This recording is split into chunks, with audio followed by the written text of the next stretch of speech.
Welcome to the fastest way to become effective in standing position. Throughout the Fastest Way video series, our primary emphasis has been on raising your performance level in a meaningful way in one specific area in the shortest possible time. This has been done by focusing attention on a relatively small set of high percentage moves that have proven easier for most students to learn, yet have also proven very effective at the highest levels of the sport. By reducing the number of moves and selecting for ease of execution, students can realistically make significant progress in that skill area in much less time than would ordinarily be expected. In this video, I offer a simple but highly effective set of moves arranged in a procedural guide that can be learned and understood quite easily and quickly.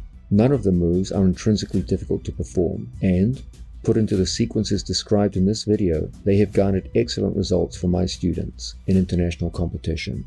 The essential idea is that takedown skills cannot be learned as isolated skills, but rather must be embedded in a complete guide to action that begins as soon as the athletes approach each other in standing position and seeks first to impose defensive responsibility and grip dominance, so that you will be able to move and fatigue an opponent in ways that break their stance so that takedowns can be performed much more easily against resistance. Easily understood prerequisites will be taught, such as foot-to-foot positioning, outside step penetration, and purposeful hand fighting that can set up the high percentage takedowns that we demonstrate. When strong resistance is encountered, avenues to bypass and go around that resistance are offered that enable you to continue through to a score. All of this has to be formed while defending your opponent's attacks upon you, so the skills of frustrating and defending an opponent's attacks is also an essential part of the program. This creates a relatively simple 4-part program to effectiveness in standing position that is the core of this video. It begins with stance, motion, and contact, then to single leg takedown, followed by positional attacks, and finishing with defensive skills. Learning the application and integration of these 4 essential skills has made my students excel in standing position in record time. I am confident they will do the same for you.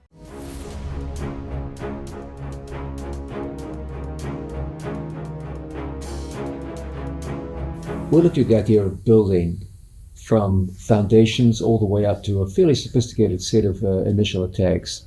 A set of standing skills which is going to make you effective in the least possible time. Like all skills in jiu-jitsu, everything begins with your stance. Nowhere is this more important than in the case of standing position.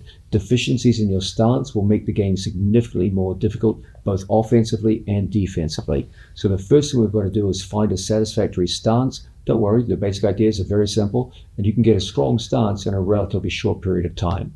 Now, building a strong stance in theory can be done quite quickly, but maintaining it against a good opponent, that can be a trick. So what we want to be always cognizant of is a certain mental discipline about our stance, and always making sure that no matter how tired and how fatigued we get, we always return to a stance in any period of the action where it should be demanded. So let's start off with what is the basis of a good stance, what are the main principles and attributes that we're looking for, and build from there.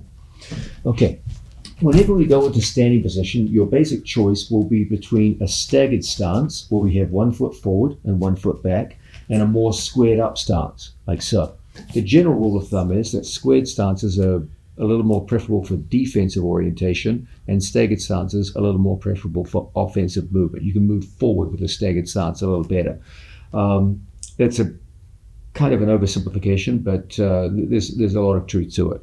Most jiu-jitsu athletes stand in a staggered stance. It gives the best ability to go rapidly between offense and defense. Nonetheless, you may find you're wanting to switch between the two when you're more offensive, going staggered, when you're more defensive, going square. So you should know both.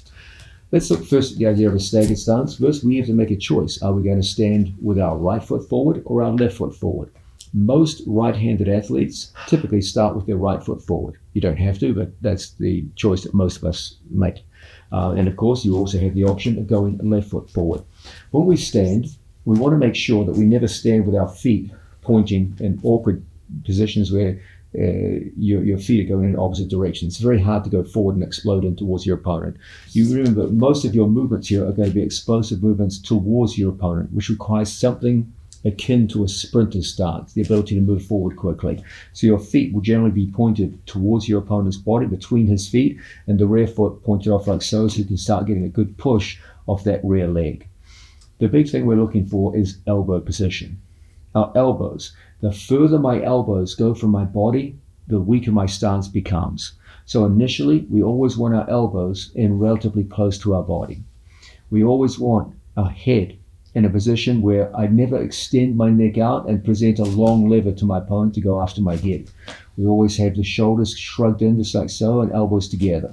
You'll also notice that elbows, not only they're close to my hips, they're relatively close together. The more my elbows drift out, even if they're close to my hips, the more open I become to my opponent's attacks. Okay? So elbows retracted and elbows relatively close.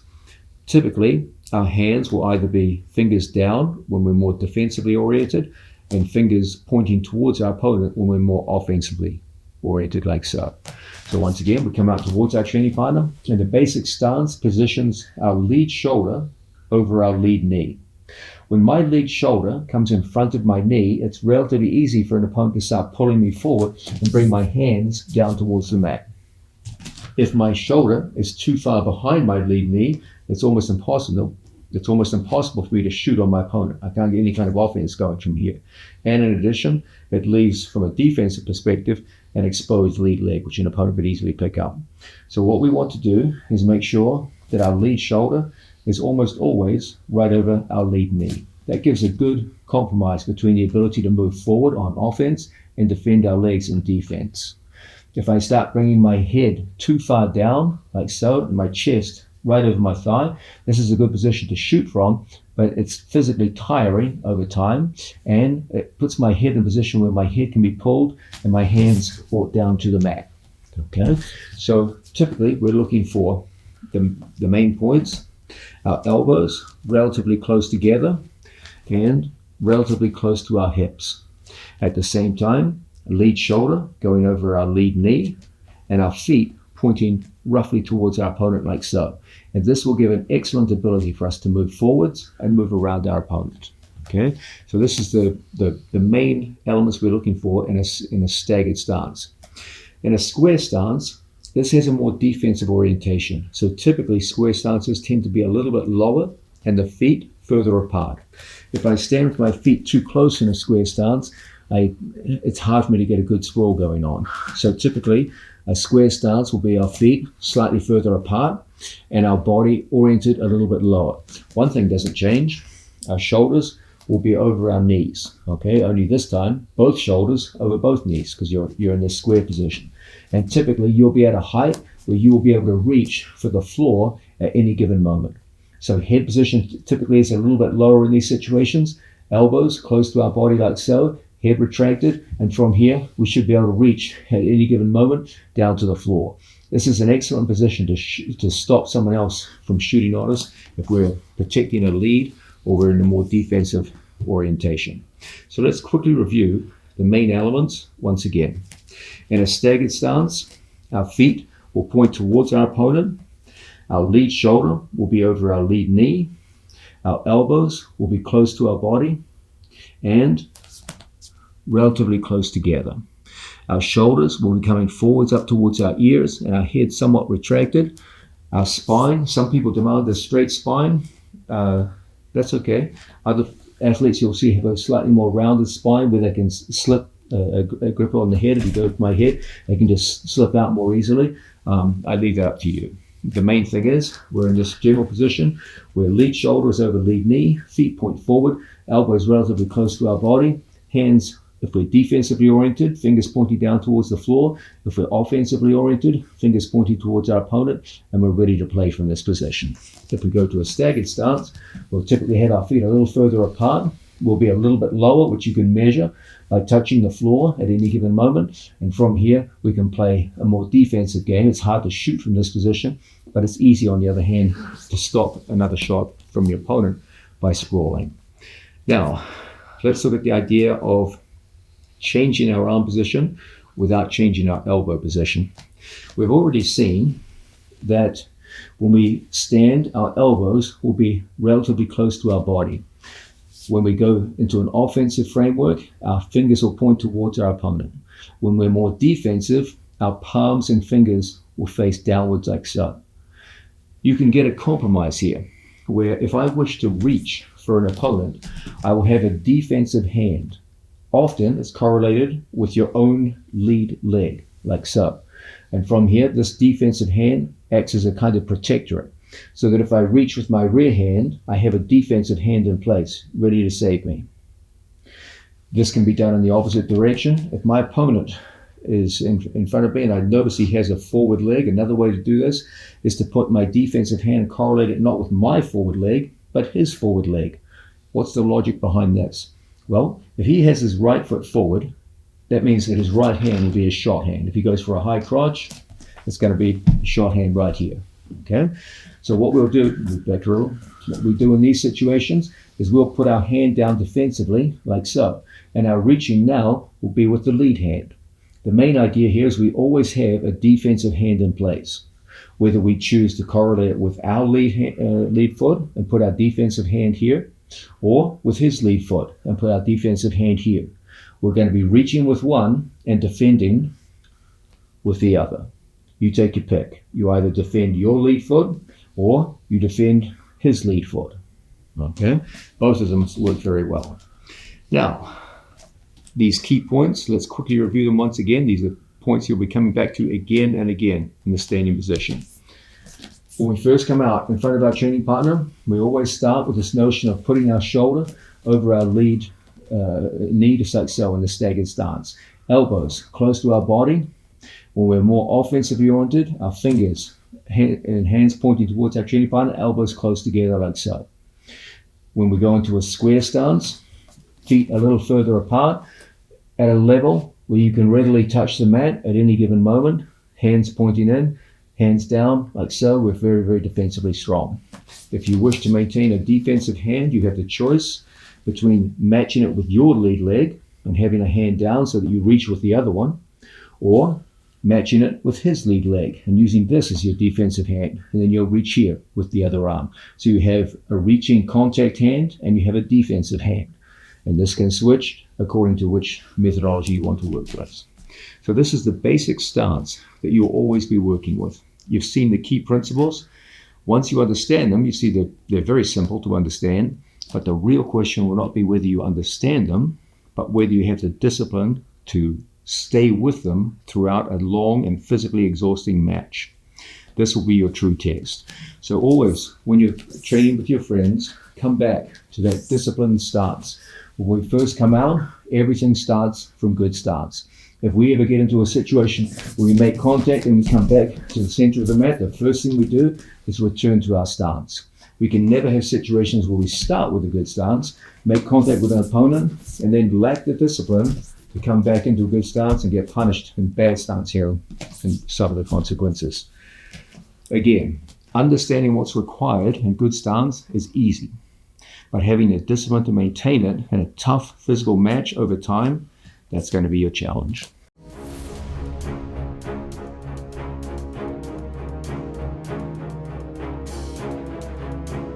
We look at the basic notion of stance, and stance can be understood in isolation. Just you in an empty room, you can hold a stance. But when it's time to make contact with an opponent, there you need a partner in front of you. And there are some certain key ideas which we'll be coming back to again and again in this video. A big one is going to be the notion of head position. As a general rule, when you first come out to make contact with a training partner, you will want to do some kind of matching of head position. If there's a big discrepancy between your head position and your opponent's head position, that can either be very good for you or very bad for you, depending on the manner of the discrepancy.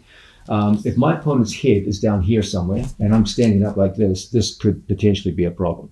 Okay, your opponent can easily get through to your legs in these situations and cause a lot of issues for you. On the other hand, if my opponent's relatively high in his stance and I'm down here, if he's known for guillotine attacks and front headlocks, this could be an issue in a different kind of way, where my head could be pulled into attacks and you could be digging yourself out of some problems there too. So as a general rule, when you first come out to make contact with your training partner, one of the best things you can do is to come up forehead to forehead. It's a conservative way of approaching an opponent, but it's a very effective one. Defensively, it's a very good method that shuts down many of your opponent's initial attacks and enables you now to start accessing your opponent's hands and wrists. So what we're going to do is we come up towards our training partner. I'm going to come in and we're going to make contact in stance, forehead to forehead, just like so. Now, it doesn't take a rocket scientist to figure out you don't want to come in and start headbutting your training partner, so make sure you come in and make contact in a practical, effective kind of way. So we establish our stance, and then as we come out, we just establish forehead to forehead contact. Now, once you've established forehead to forehead, if your opponent went to shoot on you from here, he would have to go right through your head. As he goes to shoot, it would be a very difficult thing for him to get past that barrier of your head. Okay, so it's defensively a very responsible way of operating. From forehead to forehead, if your opponent tried to snap your head down, it would actually be quite difficult for him and relatively easy for you to start going into your own counterattacks from this position. Okay, because your heads are well matched. There's no obvious height advantage for him to snap your head down to the floor. It's hard for him to shoot, hard for you to snap him down. Now we're going to go to the next element, which is gaining control of our training partner's wrists and hands. So as we come out in this position, we establish forehead to forehead position. We're cognizant of keeping our elbows in here like so, and there's a bunch of ways we can start getting control of our opponent. An easy and proactive method is for us to come over the top and start controlling our training partner's hands and wrists just like so. If you wish, you can come through and go 2-on-1 on your training partner. Doesn't matter whether it's 1-on-1, 2-on-1, whatever you like. The main thing is now you have control over your training partner's hands. So when he went to shoot on you in a position like this, now not only do you have your head as a barrier, but you're now controlling a shot hand as well. So this is an excellent way for you to first come out and make contact. We go in forehead to forehead, and then we start looking for our opponent's hands. As you go with better opponents, however, you can run into this problem. When you go forehead to forehead, when you start reaching for hands, he can start taking advantage of that extended arm of yours and causing problems for you. So very often a better way for us to operate, especially against a more skilled opponent, is to offer him a hand. Now he's the one with the extended elbow. My elbows are relatively close to my body, his elbow's getting extended. And that's going to make it very easy for us now to gain control of our training partner's wrist. I'm sure you guys can see what's going on here. We're starting to get a deeper understanding of our stance in terms of elbow position. The further your elbows drift away from your body, the easier you're going to be to attack for an opponent, and the weaker your ability to pull and move your opponent will become.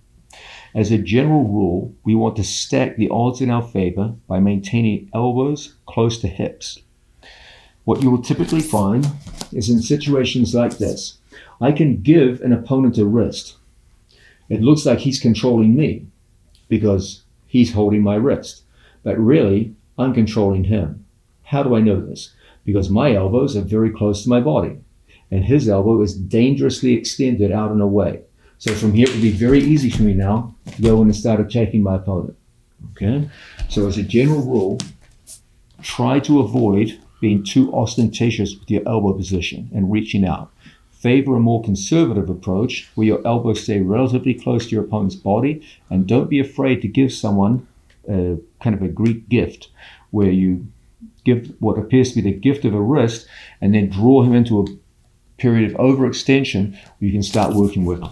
And forehead to forehead contact is a good example of this. As we come out with our training partner, we come in and establish forehead to forehead. I could, if I feel he's maybe not the most sophisticated grip fighter, just go straight to my training partner's wrists. I can go 1-on-1, I can go in 2-on-1.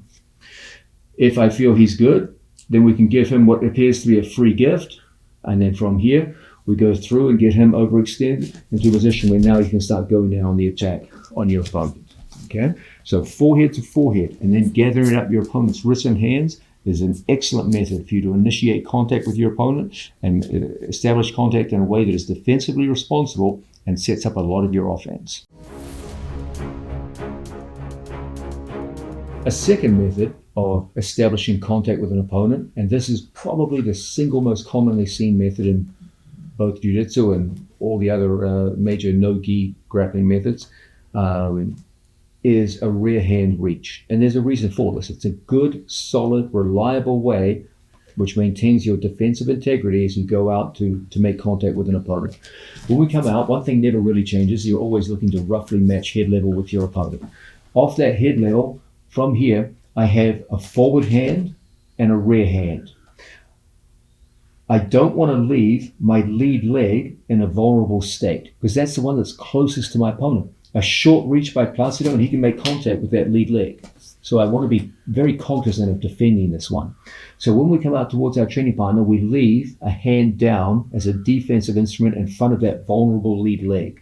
So that if Placido shot on his knees to come in, you would be able to get that shoulder of yours into a good position where you can walk around your opponent and start scoring on it. Okay, so that's why people often keep that lead hand down in front of their lead leg. The lead leg's close to your opponent. Pretty easy for a good guy to go in there and get a hold of it.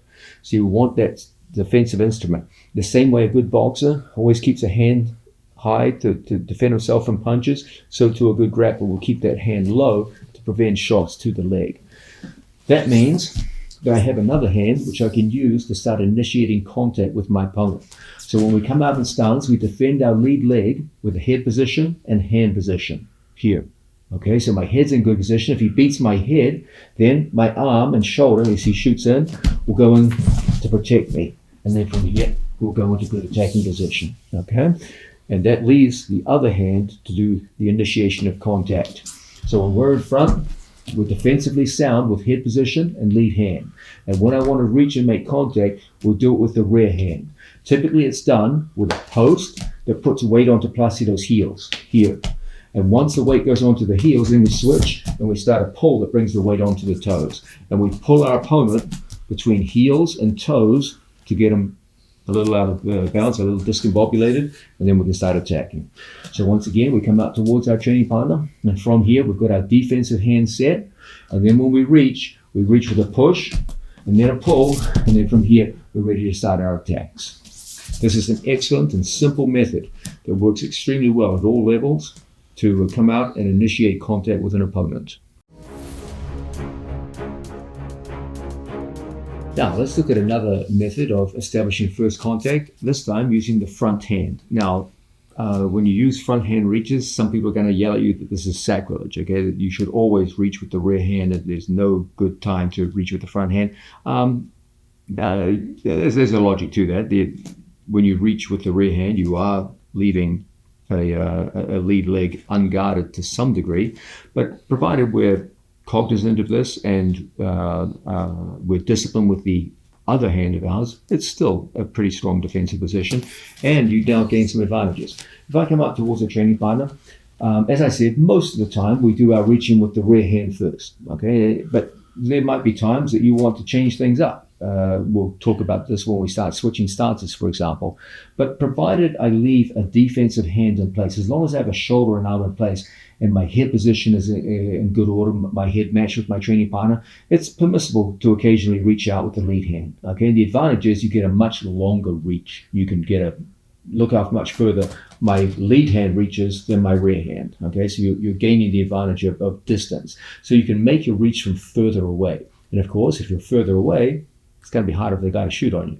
So it's not nearly as disastrous as many people will have you believe, provided you're smart about it. So when we come out with our training partner, we can start that action of posting with that lead hand, provided we're disciplined with the rear hand. If he goes to make a shot from here, we're still pretty defensively sound. We'll be able to stop this guy and go into our defensive position. So this adds another method for you to make contact, which will give you the advantage of distance and an ability to snap your lead hand out a little faster. It's got a faster and longer reach, and then start moving people. And provided we're disciplined with our other arm and our head position, it's okay to do it. So when we come out towards our training partner, we match up, and then from here we can start the action of pulling this guy around the mat and moving him. So in a more combative type of situation, as I said, most of the time we'll be using the rear hand to reach. But occasionally it's okay to come out there and use the lead hand to get your opponent moving. You'll get a longer reach and your hand will make faster contact with your opponent. That's the advantage of it. So long as you're disciplined with your other defensive hand and your head position, it's okay to do this occasionally. Let's look now at a fourth method of coming out and making contact with an opponent, which is a very effective method, particularly when you have an opponent who's got a very good, fast shot. Now, how do you identify this? Well, it's typically because your opponent's head is a little bit lower than yours, and he sees in that good athletic stance. And you're thinking to yourself, I don't want to follow him down there. Maybe he's in better shape than me, or I'm tired and it's going to be hard for us to get all the way down there and match his level for long periods of time. In these situations, we've got to make sure that he doesn't get an easy shot on us. So what we're going to do is we're going to post on our training partner's forehead. When you post with either one of your hands on your opponent, when he goes to shoot from here, he'll never get past your hand. So it's just not going to happen. He's got to take the hand off first. Relax. Whenever you see him go to reach for a hand, it's permissible to take the hand off. You can always put it back. And when he goes to reach, you can always substitute one hand for the other. And you can play in this manner on your training partner's head. Okay? As long as you're keeping him at such a distance from here that it's going to be hard for him to get through. He's got to clear your hand first. One way you can do is to back away from you. Okay, and then you can always come back in and then reestablish the hand when you go back in like so. Okay, now fellas, when you train with your friends, let's be very, very cognizant that we don't accidentally poke our training partners in the eyes. Okay, because when people first start doing this, it's a common thing. You will see people reach out and crack right in their eyes. Have your fingers pointing up and make contact with the heel of your hand. So when we come out, we place the hand in like so, all the way up on the top of the forehead. Never do we reach in anywhere near our training partner's eyes. Okay, it's a common problem. Now, a very common reaction whenever you go to post either of your hands on your opponent's head is your opponent will go to peel it off. Okay, not a bad thing for your opponent to do. When they do this, they're going to give you opportunities to get into attacking grips and you can go in on the attack. Okay, so don't be intimidated by someone who, when you post, goes to peel it. It's going to give you a great opportunity to get cross wrist grips, and then from here you can start going into all of the attacks that we're looking at in this video. So once again, we're looking at this idea of head posting. If your opponent's head is a little bit lower than yours and you feel he's the more athletic guy, he's got the fast shot, he's a leg shooter, in these situations, we'll set our hands defensively, elbows close to our side, and then we'll start that action of posting on our training partner's head. The idea is to keep him at a distance where it's going to be very, very hard for him to get through your defenses. Okay?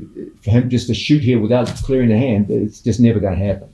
And you can use either one of your hands to do this. What we're focusing on is we're never going to use fingers reaching. We're always fingers pointing up, and we're placing the heel of the hand right there on our training partner's forehead. And we're very careful how we go with our training partners on this one. Okay, your opponent's going to want to peel that hand off. When we see that, we go straight on through. And now we're in the perfect position to start working with our training partner in that way we've just described. We peel with a cross grip, and now we're free to get this guy moving, to set up our own attacks, or go right back to his head.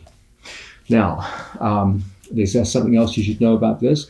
Very often, once we start posting on our training partner's head, we'll start the action of going into our grips. So, if I have a hand on my training partner's head from here, a good thing for us to do once we've made that initial contact is to take our elbow and forearm and make a good contact with our training partner and start that action of tying up. So we go forward from a defensive posture into an offensive posture. So I lower the distance between us, and I come in and I make contact with my forearm and thumb. Now you've got two hands on your opponent, and we're pushing this guy around the mat. So once again, we start off, training partner in front of us. We've got our hands set defensively. We put that hand on, and then from here my elbow comes in. We make contact with our training partner in the way we're in stance. Two hands on them, and we're ready to start working. So this is how we make contact using a head post. We're looking at this idea of making first contact with an opponent. One of the big transitions, one of the most important transitions in standing grappling is from that initial contact, which is characteristically done with one hand, because you have a defensive hand and a reaching hand, and then making the transfer to two hands on your opponent.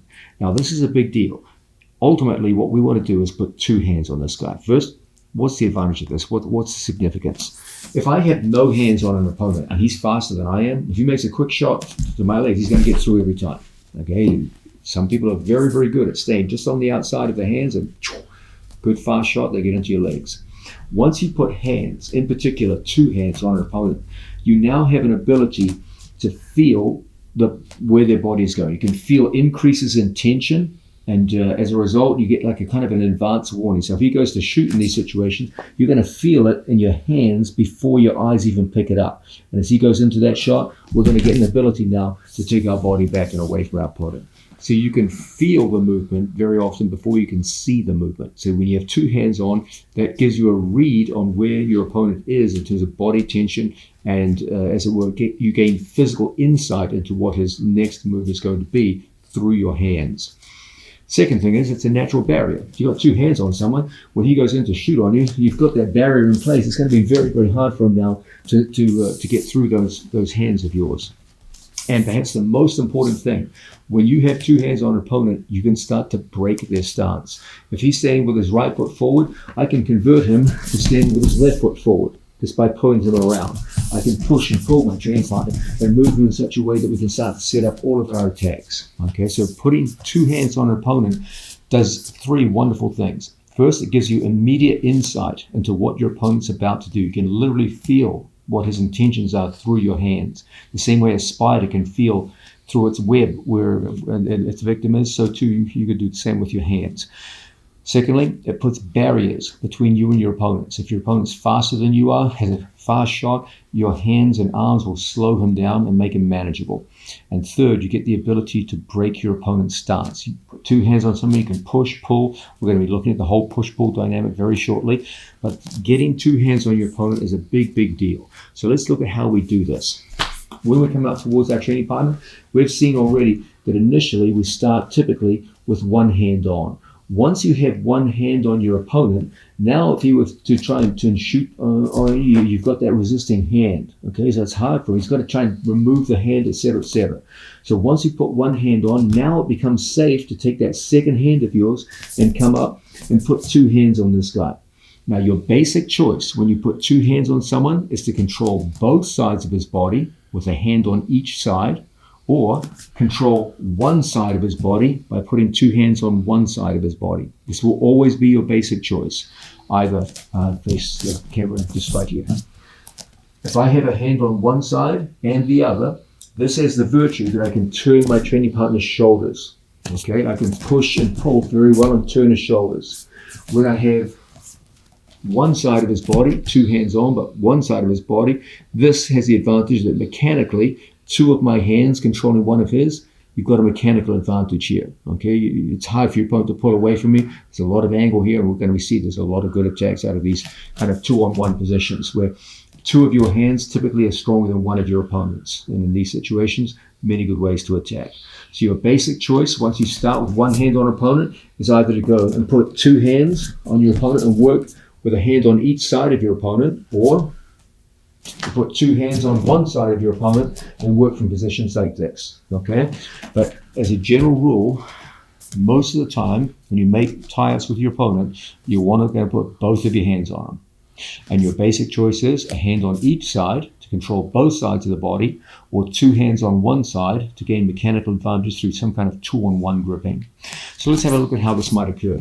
When we first come out, typically the pattern is going to be that we'll reach with one hand first. Okay, most of the time it's always that one hand reach. And then there's going to be a quick progression where we go in and we put two hands on this fella. And most of our attacks from here are going to come from situations where we've got two hands on, as we'll be seeing many, many ways for us to do this. Now, once we put one hand on someone, we want to avoid situations where once we've got two hands, we've got to switch our hands around. We don't just let go of people and then try and get a new grip. Okay, typically once we've got two hands on someone, if I want to switch my grip, we'll keep one hand on him and then work with the other hand. Okay, so we're always one hand on at any given moment, then the hand comes back. We never just let go of people and start all over again. Okay, so there's always some kind of contact with your opponent, and you're playing between one hand on and two hands on, but always there should be some kind of barrier, at least one hand and preferably two, which is going to make you defensively strong and offensively strong. So once again, when we first come out, the typical pattern is going to be one where first we come into a stance, then we establish contact with one hand. Okay, once we get used to this idea of establishing contact with one hand, then we start building up to getting two hands on our training partner. It's from here that we can start moving a training partner around and going into our various attacks. Now, once you start to establish two hands on an opponent, one of the most important skills you can develop is the skill of pushing and pulling an opponent and a dynamic series of movements around the mat so that you get them stepping and moving in directions which are beneficial to you and detrimental to your opponent. Learning to work with this push-pull dynamic is one of the most important skills you can develop in that initial hand fight situation in Jiu-Jitsu. Now, something that's crucial for you to understand. In a no-gi situation, when I go to push my opponent and I have two hands on him, most of the time we're going to be looking to push with our thumbs. So we take a thumb post and the thumbs enable us to push on an opponent. If he goes to shoot for me, for example, your thumb post will make it very, very difficult for him to get through. If I have my thumbs over my opponent and I go to push, my hands will just come right off. If he goes to shoot, well, I have no means of stopping him. There's no barrier of inside thumb position. So when I want to push on someone, typically our thumbs will engage. When I want to push, the thumbs engage. So when I want to go into that push position, that's how we push someone around the room. If I want to pull them, then I take my thumb off and my hands go from in front of the biceps, a good pushing grip, to here at the rear deltoids. And that's going to enable us to pull someone. And that is how we go from push to pull. Pushing, we engage the thumbs. Pulling, we disengage the thumbs and we pull with 5 fingers. When you go to pull someone, the biggest effects you have will be pulling at the shoulders. When you pull at the arms move, they have slack in them, okay? The body doesn't move much. But when we pull at the shoulders, that's when you really get people moving. Okay, so if I want someone to move, it's here. I put a middle finger right in our training partner's rear deltoid, and that's how we get someone moving in a way we can really start getting in on the attack. Okay, so when we're pushing on the front of the body. When we're pulling, we're slipping our hands around the back, we're pulling on the back of the body. So we push on the front deltoids and we pull on the rear deltoids. So here we are in front of a training partner. Okay, we come out, we establish contact. Now we're in a good pushing position with my hands on the front deltoids. So if I need to move this guy around the mat, this is an excellent way to do so. When it's time to pull, look how I disengage my thumbs. And from here, I can start pulling this guy around the mat. And you'll see now the pull is at the rear deltoid. Same thing when we're working with thumb post. If someone's grabbing a hold of our collar, if I want to push, I'll put a thumb post in on my training partner like so, okay?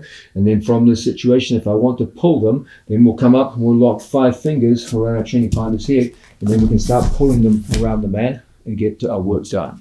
So when we want to pull, we pull with 5 fingers. When we push behind our thumbs like so.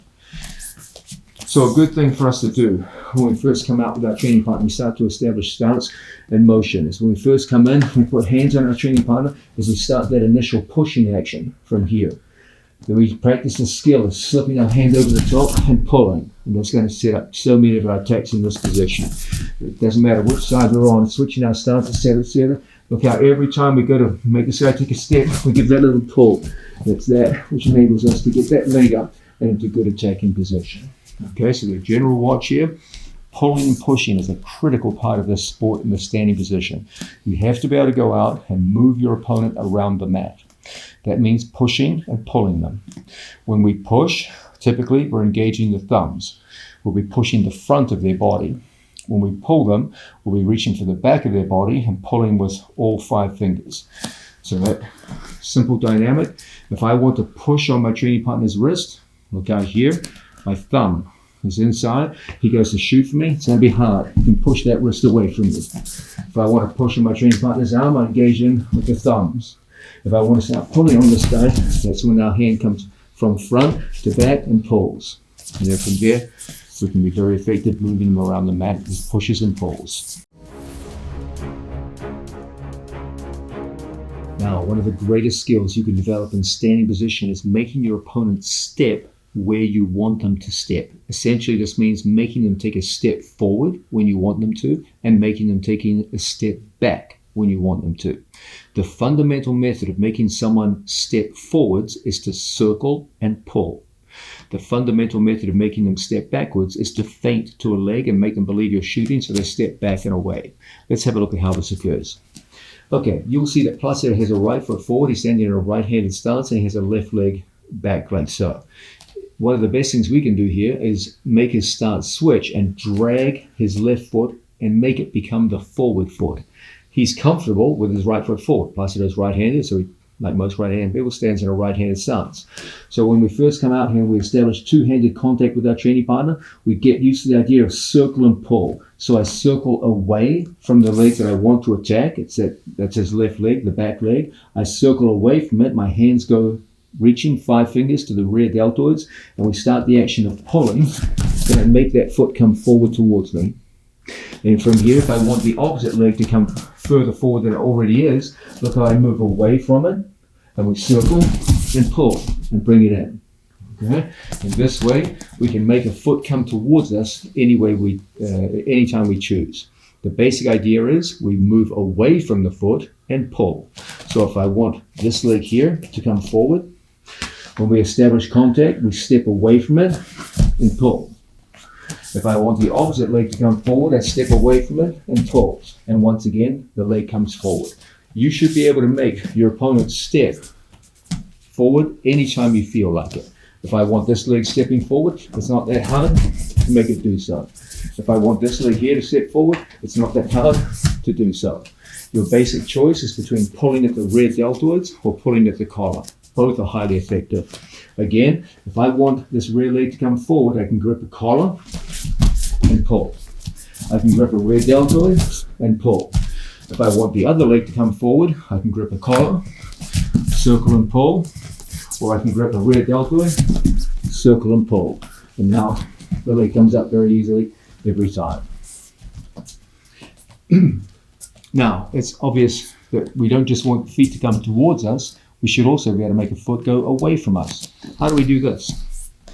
Well, if we're tied up with our training partner and I make a reach to my opponent's leg and he doesn't react, it's going to be very easy for us to get through into that leg. So what most of our opponents do, when we make a quick reach for the legs, they step back. And then from here, it's going to be easy to pull it forward. So every time we want a leg to come forward, we pull. If I want a leg to go backwards, we feint. We'll get our opponent stepping. And then we just play between these two to bring a leg to us and make a leg move away. Check out the reaction speed on this guy, bro. I know what he wants. From here, we start with the action of pulling to bring a leg to us. Now we feint and we get the leg moving away. And it's from there that we can set up all of our various attacks. So that's how we make the leg move to us and how we make the leg move away from us. We're looking at the idea of building good stance, motion, and contact with an opponent. One of the key elements that we must discuss now is head position. How successful you're going to be in standing position with a tough opponent largely comes down to your ability to position your head well and take your opponent's head out of position.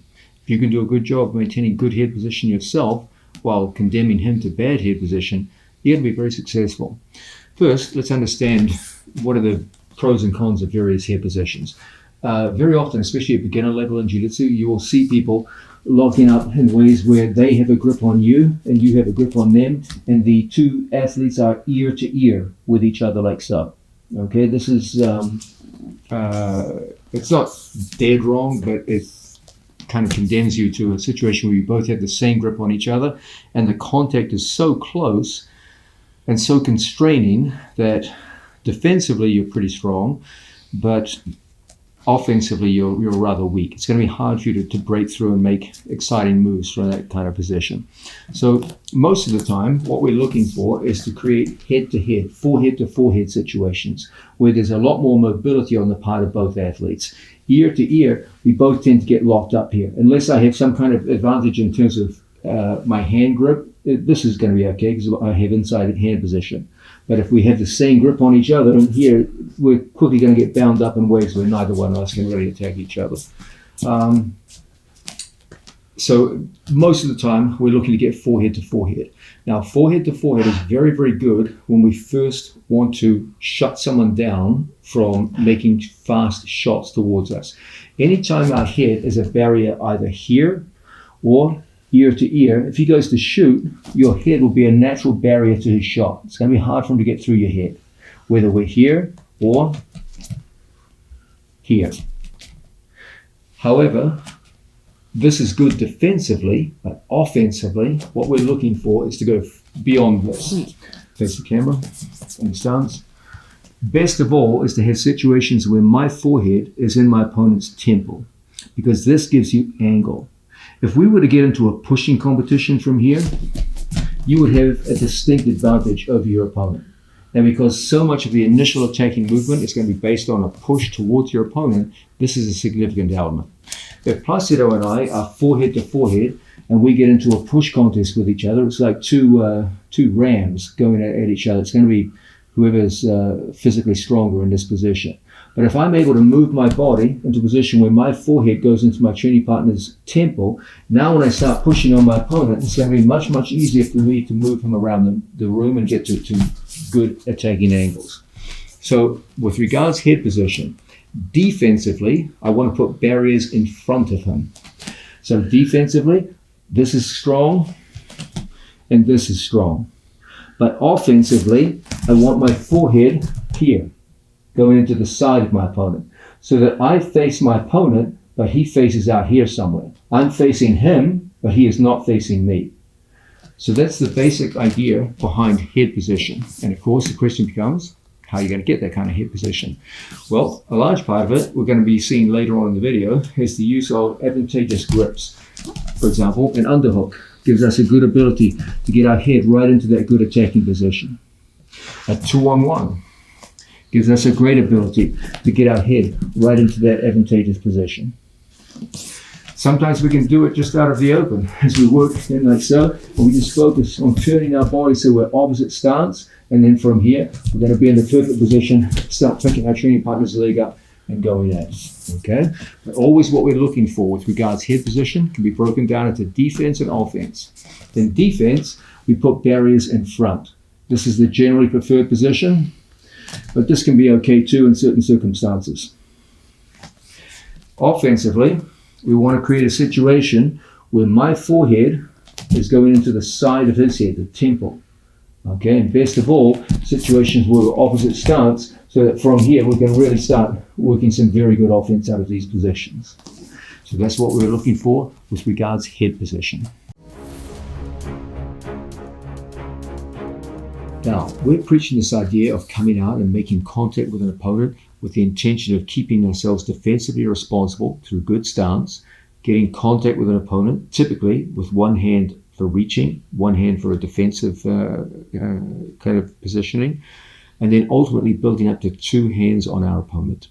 It's very important when you start putting two hands on your opponent that you always work with asymmetrical grips, where you have more control over your opponent's body and movement through your grips than he has over yours. What we're trying to avoid is you and your opponent having the same grip on each other. That confers no natural advantage. What we're looking for is some kind of grip which enables you to move and control them better than they can move and control you. So the asymmetry must be in your favor. Now there's an almost unlimited number of ways in which you can grip your opponent, and pretty soon the subject matter gets pretty complicated. But what I'm going to do here is we're going to look at the idea of what I believe is the first best grip that you can work with. It's asymmetrical in nature, which is going to enable you to move your opponent around the mat more easily than he can move you around. It's a good all-round grip that gives you control of both sides of your opponent's body. It's defensively strong. It's offensively strong. It lets you move your opponent's feet in any way you want. It makes it hard for them to shoot on you. When you're first starting out your journey in the standing position, it's a good, solid grip for you to aim for, get to, and get to work. First, what is this grip? What we want to do, as I said earlier, is avoid situations where we both have the same grip on each other. What we were looking for is to control as much as possible our opponent's head. So we're going to look for a collar tie on our training partner where we can start to pull our opponent's head and push with our forearm and pull with the hand. So we can both push and pull with that arm of yours in the collar tie position. At the same time, I don't want him to get a collar tie on me. Okay, because now we just have the same grip on each other. We can both pull each other around. So our second hand is going to go inside, thumb inside, and grip at your training partner's elbow. So now you control both sides of your opponent's body. The left-hand side is controlled by my forearm with collar tie, and the right-hand side is controlled by my left hand like so, stand-up stance. Now, from this situation, we can both push, pull, circle, and get this guy moving. So we can start that action of pushing, pulling, switching our stance, and then getting this guy stepping anywhere we want. If I need to pull on the other side of the body, I can bring my thumb over the top, pull at my training partner's shoulders, and bring both sides of the body forward. So I can bring his left foot forward, and I can bring his right foot forward. I can push, pull, etc. I can push with the hand in the bicep. I can push with the forearm and collar and get this guy moving. I can switch my head from one side of the body across to the other to get angles on my training partner. So this is just a really good all-round grip that does a great job of controlling your opponent's head, while it denies your opponent to control your head. So any situation where you control his head, but he doesn't control yours, that's a good thing for you. So the idea is, when we first come out with our training partner, we start putting hands on this guy. We're going to come in, we're going to get that forearm locked into our training partner's collarbones. On the other side of the body, our hand's going to come down and control here at our training partner's elbow. When he tries to grip your head, he can't do it with his right hand. The most he could do would be to take his left hand over the top and grip some kind of over tie. But it's easy for me to take that off merely by circling away from the over tie and pulling. And then that hand comes right off. And now you have that asymmetrical grip where now you're controlling your training partner's collar, you're controlling the inside with your left thumb, and you're controlling the inside here with your forearm. What do I mean when I say controlling the inside? You can clearly see that my right elbow is inside Placido's elbow. So when I push, I can push with my forearm very, very easily. When I pull, I can get that leg stepping. I can keep my thumb inside my training partner's elbow. So when he goes to reach for my head, hard. When he goes to reach for my legs, very, very difficult. And if I need to push on him, it's easy for me to do it.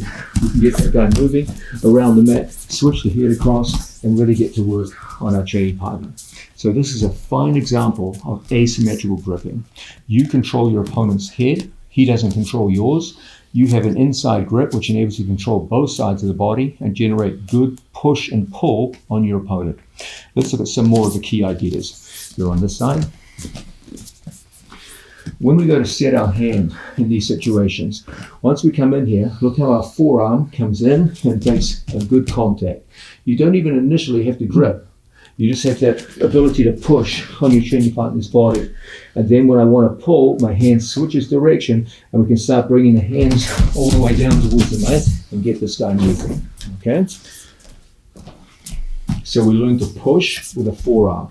So when we set, that's our position. From head to head, we can get that guy moving, and so we can really push him around the room very, very easily. At the same time, we're locked inside our training partner's elbow. So when he goes reaching for us, it's going to be tough. Okay, won't be able to go downstairs, won't be able to go upstairs. And it's this combination of collar and elbow which enables us to move our opponent around. I can make his back leg come forward. I can make his front leg step back by feinting, get him moving, and as a result, we're able to dominate the standing position. This stands in contrast to situations where we both have the same grip on each other, where now anything I can do to him, he can do to me. This is not desirable. Okay, so we always want to shut down. He's standing right side forward. He wants a right-handed collar tie. We dominate his right arm from the inside. So when he reaches for that collar tie, it's going to be awfully difficult. But you, on the other hand, can easily get him stepping in ways that you're going to set up all your various forms of attack.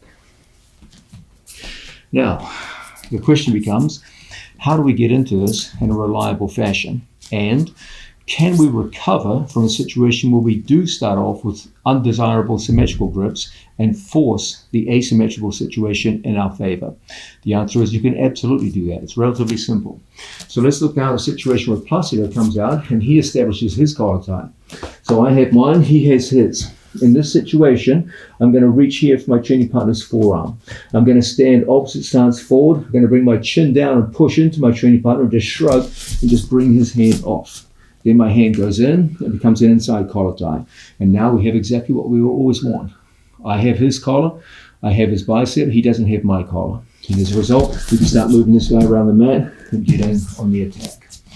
So, if we come out into a situation where when we tie up, he goes in and takes his own collar tie, and from here we're going to go through, we're going to grab our training partner's wrist and forearm, we're going to shrug down and shrug that hand off. Often it helps in these situations to push into our training partner to facilitate getting that hand off. Now we take the inside tie, and now we're locked up, and a way we can easily start putting our training partner into a good position and go to work. So once again, when our opponent comes out and he takes a collar tie up here, look how we control our training partner's wrist. Now we just push, shrug, and take that hand off and occupy the inside position. Okay, and then from here, we're going to move this guy around the mat very readily. Alternatively, he comes out, takes a collar tie on the other side. We're going to come through and just shrug our training partner's elbow off, and as a result, it's easy for us now to start coming inside our training partner's opposite hand and coming up to a collar. There's always a way for you to navigate past his collar tie and into your own. He takes a collar tie. It's easy for us to take an arm off in situations like this. Now we can come back upstairs and get into good position. What we're always looking for is the same thing. We have the collar tie, we have the inside tie, and now we can start to push and pull around the mat. That asymmetrical grip where you have a better grip on him than he has on you. What we're trying to avoid is situations where we just have the same grip on each other and we just walk around each other with no real sense of advantage. Instead, we're always looking to go through and create this kind of situation. It's going to make it relatively easy for us to start picking our training partner up and getting into good attacks. So that's the idea of asymmetrical gripping. You want his head, you want the inside tie, and you want to deny the same to him. So I have a forearm which can push into my training partner. As a result, we can pull down on the head and we can push with that forearm. When he tries to get his control of my head, it's very, very hard. If he tries to over tie on the other side, I can always walk away from it, pull, and take his hands off. So now you have his head, he doesn't have yours, and as a result, it's relatively easy for you to get up into good position. Now we're going through the various elements that are going to make us successful right from the start in standing position. We're seeing there's certain things we need to know, certain skills we need to acquire that occur the minute we come out in standing position against an opponent. One of the key elements is the idea of closed stance versus open stance. First, what the hell is a closed stance? What is an open stance? Well, we've been talking about stance so far only pertaining to our own stance, the stance that we hold. But the key element is not just your stance, it's the interaction of your stance with your opponent's stance. Because how you stand versus how he stands makes a big impact on how we're going to behave when we're in front of an opponent. Most people in the world are right-handed. Okay, so most people wrestle with their right side forward. It feels most comfortable to most right-handers. And so typically the most common form of stance interaction between two people is going to be right-handed versus right-handed. That means I have my right foot forward, Placido has his right hand forward, and we interact like this, okay? But what if Placido turned out to be left-handed? Then he would stand with his left side forward and we would have quite a different interaction in our stances. Let's go back to right side forward, Placido. When both of us are standing right-handed in this situation, this is referred to as a closed stance. In Japan and the sport of judo, they would talk about this being a aiotsu situation. In these situations, it places a certain relationship between our lead foot. That's the foot that's closest to us, okay? It also means that if I wanted to attack a single leg on my opponent's rear leg, that leg of his is a long way away from it. It's a big motion to get to that leg, okay? So right now, our lead feet are at a considerable distance from each other. If Placido switched his stance, then our lead feet would be a lot closer, and the movement of getting to that left leg of his is much, much shorter and much easier for me. Coming back. It also means that here, our chests are facing more or less straight onto each other. When Placido goes left side forward, Now his chest faces out here somewhere and my chest faces out here somewhere. So there's an opening, a huge opening between us. That's why it's often referred to as an open stance situation. When he switches feet, now our chests face each other much more directly and the area between us is closed. Okay, he's facing here, I'm facing directly into his body. There's very little angular change between us. When the stance switches, now his chest faces somewhere out here into the open, my chest faces out somewhere into the open. Okay, now how we behave changes very differently according to whether we're in an IOTSU or a Kinki-Otsu situation, a closed stance or an open stance. Let's look at some differences here. In the idea of a closed stance, if I want to attack Placido's left leg, I'm going to have to move him in order to bring that leg to me. And that creates a temporary open stance where I've switched his body from right side forward to left side forward. Another good thing we can do here is to get that lead foot of his moving towards us and switch our stance from right foot forward to left foot forward. How would this look like? I start with my right foot forward, and then from here I'm going to pull on my training partner's leg and bring it forward. And at the same time I'm going to switch my own stance. And now you'll see that my lead foot is very close to his lead foot. I'm standing with my left foot forward, he's standing with his right foot forward. And this too will make it relatively easy for us to get to a leg. The general rule of thumb is this. In Kinki-Otsu situations or open stance, one of your feet is going to be very close to your opponent's foot. And this is going to make it relatively easy for you to get your hand to a leg and go into single legs and double legs that we'll be looking at later on in this video. Okay, so when I stand with my right foot forward, that rear leg of his, it's a long way away from me. It's hard for me to get to it. But if I were able to make my opponent step and pull, I switch it from a closed stance situation to a temporary open stance. Now his foot is so close to me that it's going to be relatively easy for me to go in and start picking up my training partner's leg. Similarly, if I want this leg here, you'll see that when I'm right side forward, the foot is a considerable distance from my feet. But if I'm able in some way, shape or form to switch my stance and pull, now that foot is so close to me here, the distance between our feet is so small that it's going to be relatively easy for me to come in and start picking up my training partner's leg. So what we're going to do throughout this video is manipulate the open stance, closed stance situation to get feet a lot closer to us. This will greatly facilitate our ability to get to single legs and double legs, as we'll see later on in the video. So you must understand this. I know it doesn't seem like much, right foot forward, left foot forward, who cares, right? No, it matters. It makes a big difference. So what we're looking for is to diminish the space between our foot and his foot. And the easiest way to do this is to manipulate circumstances into an open stance, where the distance between your foot and his is very, very small, so it's easy for you to get to a leg. And we want to be able to do this on both sides of his body. That's what's going to give us this very precious ankle to ankle position. We're always looking to create situations in my ankle, my foot is right next to his. If we can get that foot to foot situation, you're going to be able to get to single legs and double legs much more easily than you otherwise would. If we cannot create a Kinki-Otsu or open stance situation, we just have to go from IOTSU, don't worry, we'll be looking at that too. And we have to do it in 2 steps. We need an inside step and then a second step that puts us into that temporary open stance situation for where we can start picking up our training partner's leg. But the basic idea is we're looking to create situations where we're foot to foot with our training partner. When we're foot to foot, you'll see I have left forward, he has right forward. And that makes it a lot easier for us to get to a leg, okay? So anytime we're foot to foot with our training partner, this is the easiest time for us to start picking up legs, whether it be single leg or double leg. It's key, therefore, that you understand this critical difference between IOTSU situations and Kinki-Otsu situations. The Kinki-Otsu situation creates a much easier step to foot position.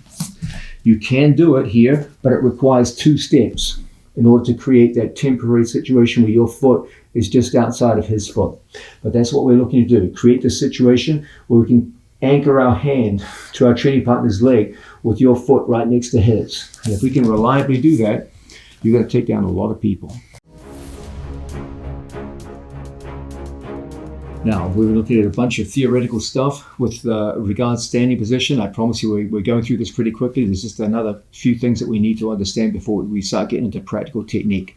Now, one of the big things that you must understand conceptually when you're in standing position, and indeed down on the ground too, but certainly in this video on standing position, is the idea of inside control versus outside control. First, what's the difference? What is inside control? What is outside control?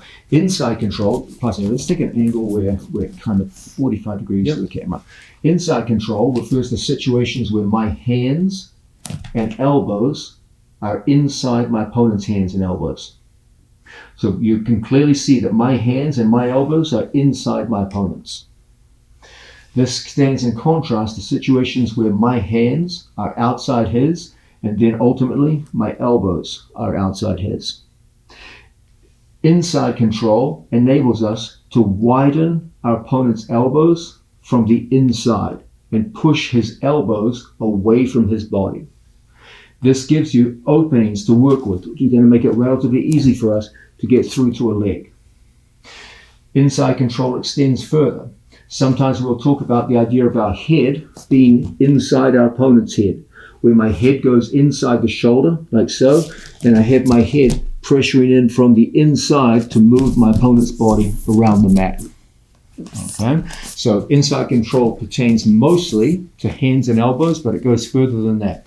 Say, for example, an underhook would be a good example of inside control, but different.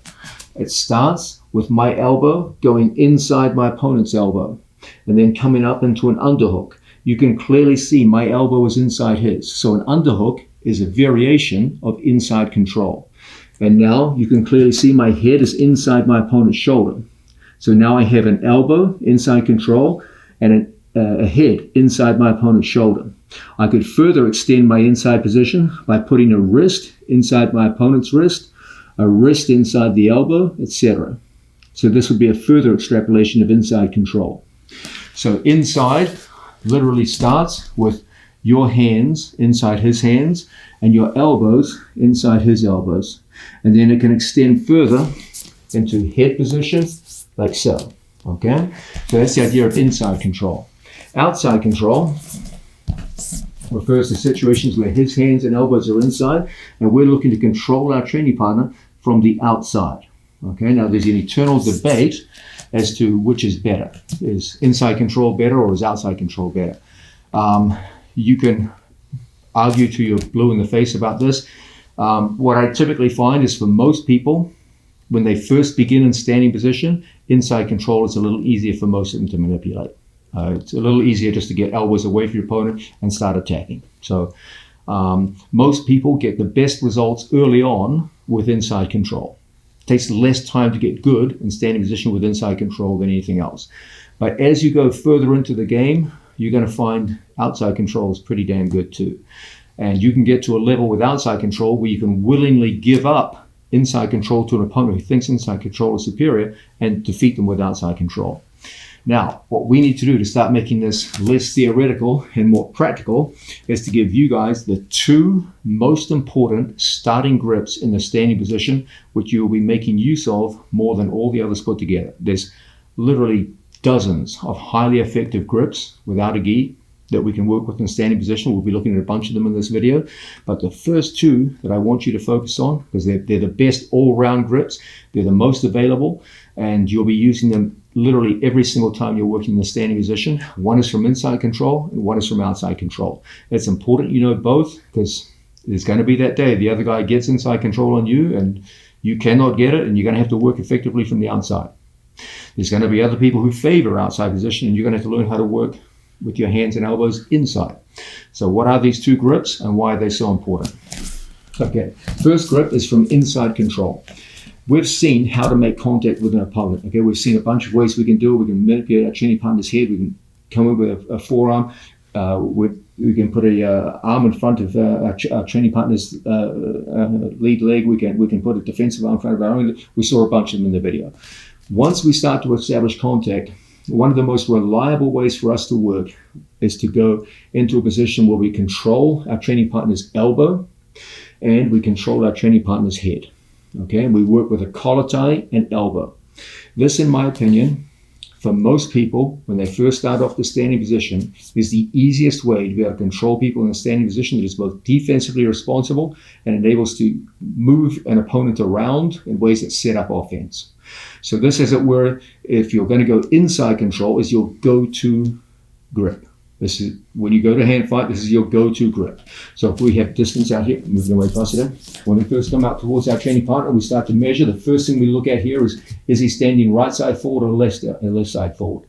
Okay, I don't want him getting to my head, again, and quickly getting control of me. So it's important in these kinds of situations that we identify his lead hand, and we get a hold of our training partner with the wrist or the elbow or what have you, and control him. And then from here, we start coming in and controlling our training partner in a way where now we have the head and the collar. It's like so. From here, we can wrestle head to head. We can pull him in and put our head right there in his the pocket of his shoulder, and we can play on either side of our training partner's head, working like so. But the main thing now is you have the head. If he goes to pull away from you, it's not easy. If he goes to push into you, you've got that forearm, and you control your training partner's biceps. It's hard for him to push into you. So you can control both push and pull. You can make him step by walking a circle and pulling. I can switch my step and use a feint to make him step away from me. Okay, and in this way, you can manipulate your training partner through this grip. You can both push him, pull him, and circle. You can make him step forward by circling and pulling. You can make him step back by feinting towards his legs. So you can exert both push and pull, and you can make him step forwards and backwards on demand. If you could do these things, you've got to tire, frustrate, and set up your opponent. Let's have a quick example of this. Two athletes separate. When they come out, we come in stance, and then from here, we start that action of going in and securing that inside position. If I want that leg to step forward, I can make it do so. If he goes to shoot on you, it's going to be tough. You have all that inside control, so it's hard for him to work. And then from here, we can constantly find this good position, collar and elbow, and make that man work. Now, what if we can't get inside position? What if this guy wrestles with his elbows in close, very disciplined with his hand position? We have to work from the outside. If someone takes an inside grip on my arm, I want to work here. My hand grabs at the tricep. My elbow comes in and I pull like so. So that if Placido wanted to use this leg to grab this arm to grab this leg, he'll never be able to do it. On the other side, I take my thumb and I put it inside, and I take inside elbow on this side of the body. So I have outside control with my right arm and a form of inside control with my left. When Placido goes to shoot, that thumb block makes it very hard. If he tries to shoot with the other arm, he'll never do it because you're underneath it, holding it up. So if he shoots with this hand, my thumb block stops him. If he shoots with this hand, my right arm makes it impossible. I can make him circle the same way we can from inside control, and that will set up my attacks. I can feint to get him stepping back the same way. And this grip from outside control, gripping here at the tricep, don't grab the elbow, come up to the armpit. So you're pulling on the torso instead of the arm. Stance. You can push someone around with this grip. You can pull them, manipulate them, step in, switch your stance, pick up a leg, etc., etc. Okay, this is a very, very good form of outside control to move someone around. So let's look now at our two practical grips that we're going to be using more than all the others. If we can, the general preferred grip is going to be for us to wrestle into inside position, where my right elbow is inside his elbow, my left hand is inside his elbow, and from here we can exert pushes, pulls, circles, and get that guy stepping where we want. If we're in the outside position, I put my arm on the outside and I catch here like so. My thumb goes in on the opposite side. When he goes to shoot, it's defensively very, very strong. If I want him to circle, I can easily do so. If I want to start feinting, I can easily do so. And this is an excellent position to control and move people from outside position. So there we have it.